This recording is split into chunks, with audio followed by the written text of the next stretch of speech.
Following up Maturana's views, I would say that simplified answer to two questions um, on the emotions evoked by unity and disconnection are love and fear. Corresp- Corresponding, because love is the only emotion that expands intelligence and creativity and vision, and it is the emotion that enables autonomy and responsibility. Maturana and Bunel wrote about this in 1999. So Maturana defines love as a relational behavior through which another, a person, being, or thing, arises as an other in coexistence with oneself.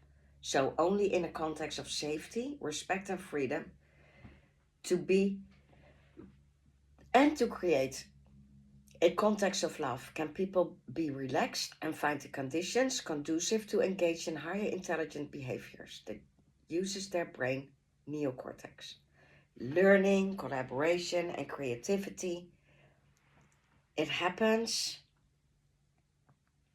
when we are able to function from a conscious capable of including world-centric awareness. All of us.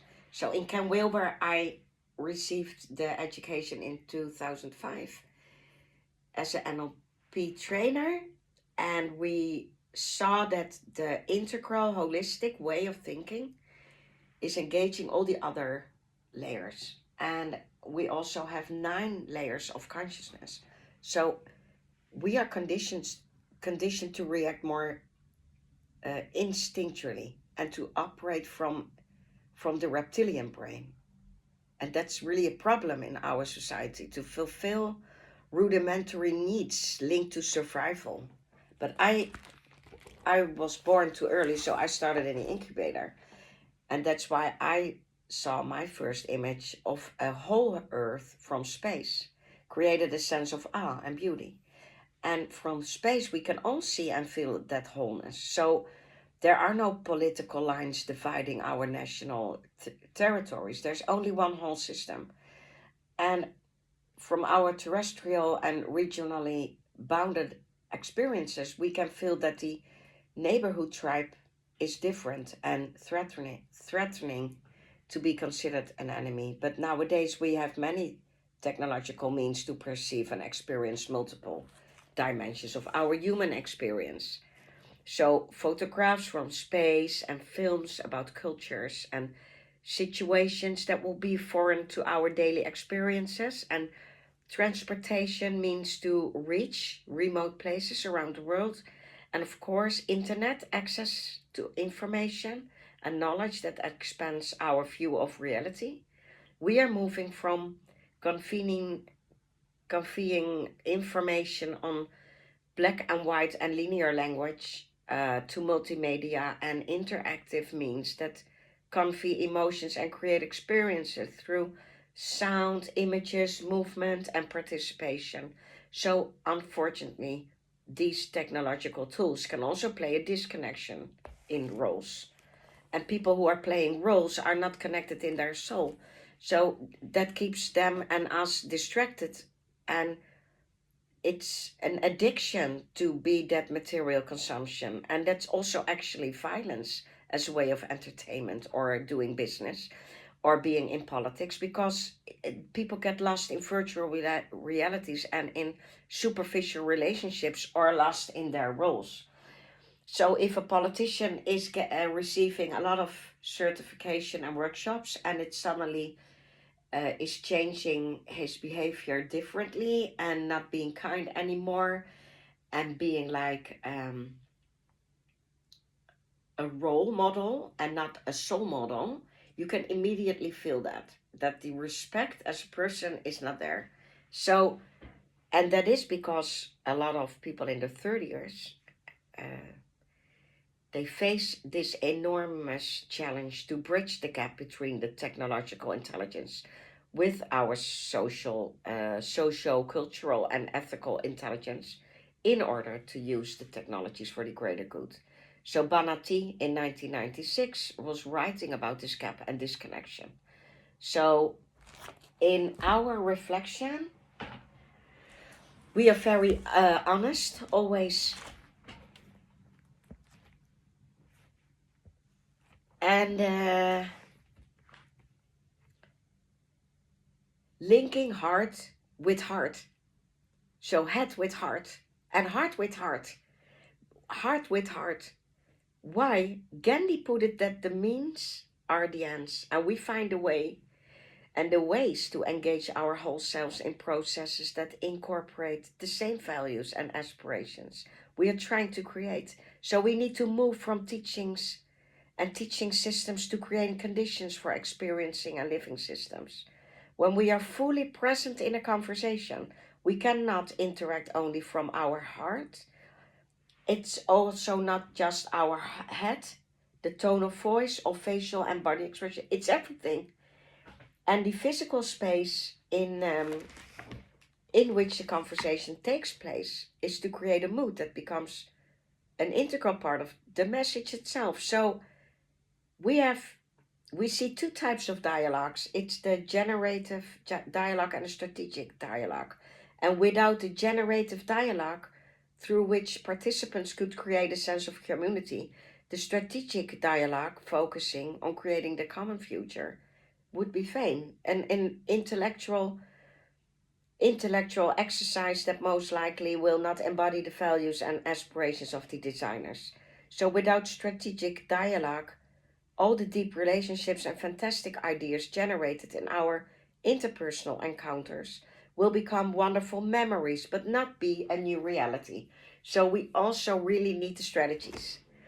And Maturana was telling about the organization that can be understood as a network of conversations, that there needs to be a flow of information that leads this coordination of actions, that is producing results and feeds back information to improve the organization. So Maturana was teaching us before he passed away, and we received his clear message that to explain the biological system as human beings, we live in language and we live in emotions. So when we follow this view of organization that is not just a structure, but as a flow of human interactions through language, we can also appreciate this importance of power of conversation to facilitate change and to create a desirable future. So here is what I refer as systems willing. Systems thinking and feeling is a useful approach to describe and understand complexity, to portray what is. So, however, the emotional and relational nature of this systemic appreciation can lead to actions and that create more of what is good and to change what can be improved. And that's what we are doing here in Zealand. So I'm trying to help at global level. I'm the writer.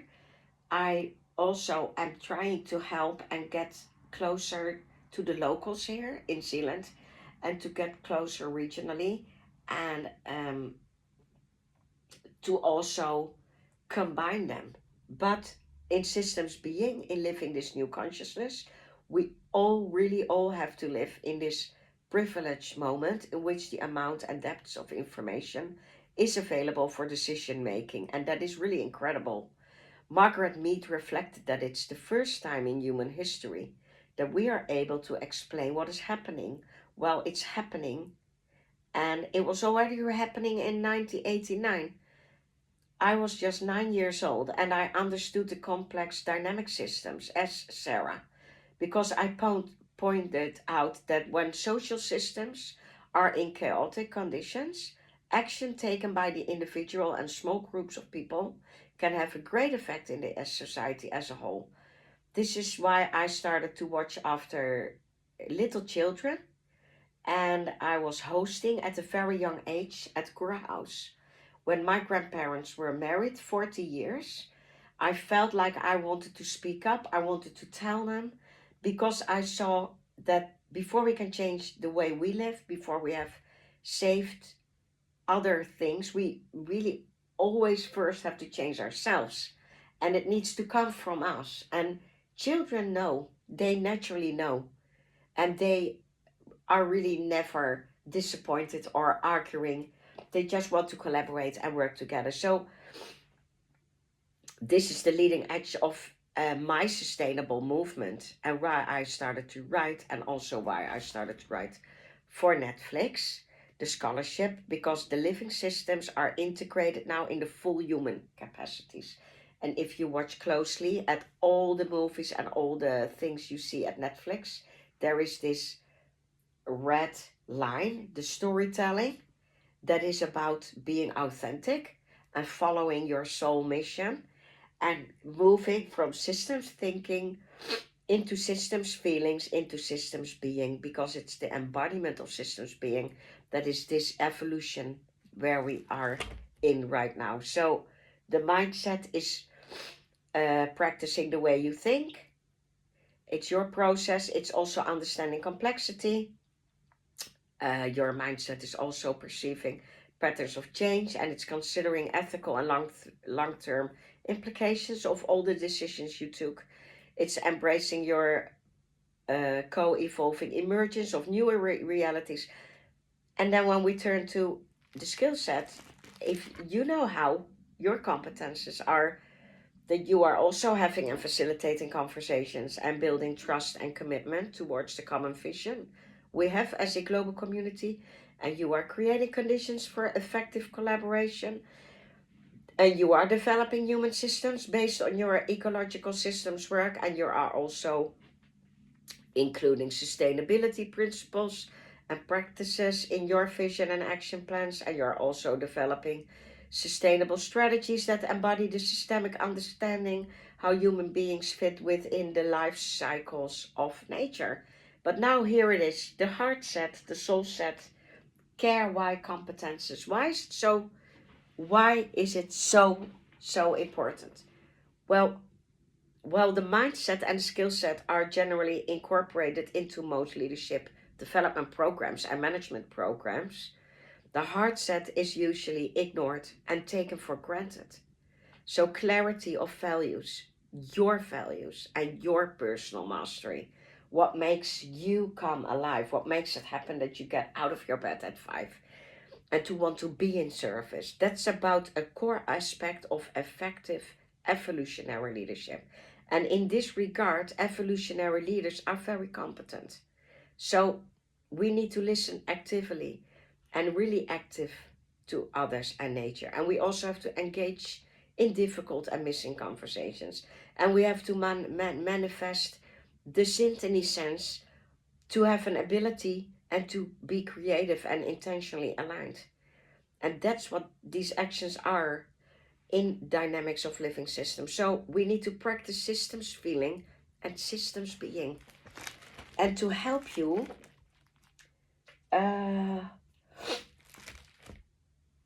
we will share the references, but we will also now give you a few simple set of goals. So just create meaningful and new connections, and look for opportunities with collaboration that would accelerate and amplify projects that are already underway or uncover new possibilities. And just create a flow of 2 days. You can start with your own family or with a best friend or in your own relationship to design and increase self-awareness, to develop this shared understanding in a different and complementary talent. We also need to present that in the room, because that's deep learning, and it's nice to define problems and to offer methods and processes for analyzing, because if you're not a strategist, it all just stays an illusion, a dream. But in being a host, the art of hosting is also about parenting, adult learning. And when we are in adult learning, we know that this design thinking is an emerging set of practices for facilitating groups and facilitating your own family and facilitating in the outer world when we're outside and walking in nature or visiting the cities. It's supported by principles that maximize collective intelligence. So welcome and listen to diverse viewpoints, please, and maximize participation and civility. and transform conflict into creative cooperation. Because when there's conflict, you just have to be present. If you're not reacting and just being present, it will go away. So, um,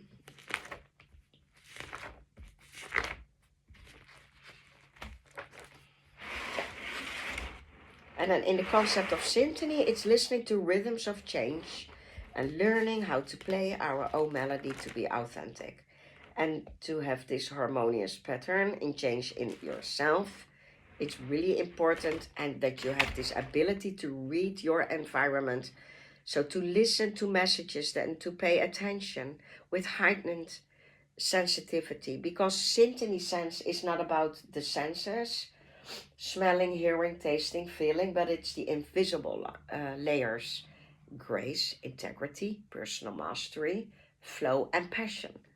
And that's really nice to have this interdependence and feeling connected this way deeply to the planet, because you don't expect anything from others, and you don't want others to expect something from you. It's just by being a human being and connecting and meeting each other that is great.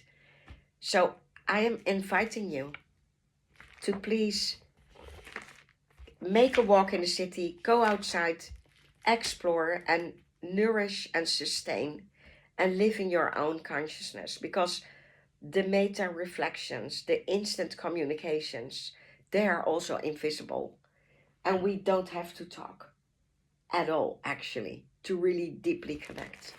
So I'm also asking you to reach out to the Reach Scholarship program and to get into this new world, Terra Nova, because